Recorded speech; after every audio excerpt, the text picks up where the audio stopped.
Three, two, one. So you can't say.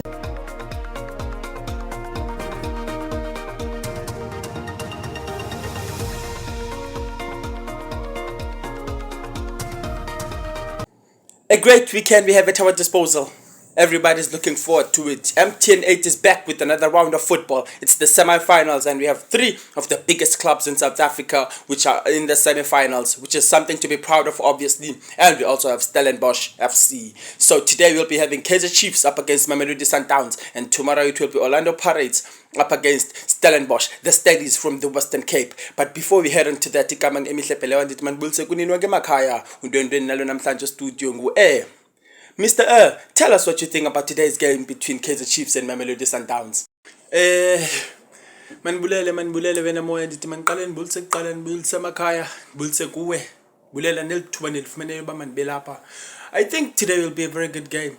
Kaizer Chiefs will bring the competition to Mamelodi Sundowns, and Mamelodi Sundowns will do the same. I just hope that we witness a very beautiful game of football and the fans will also behave. Yes, that's all from me for now.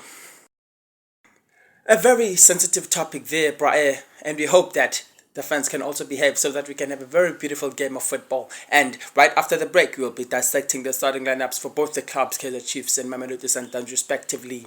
Catch us after the break. Bangabuza uthi benetheko kanye indibano ncede ufikelele kule nombolo kanye kule email ngaphezulu kwenzela ufumana inkonzo kule nazinga liphezulu. On our screens right now are both the starting lineups of the clubs, Kaizer Chiefs and Mamelodi Sundowns respectively. As we are out of time right now, we are heading straight to the encounter, and please catch us live during the halftime as we'll be dissecting the first half through each and every detail that will be taking place. Hey, bro, I think it's going to be a very good game today.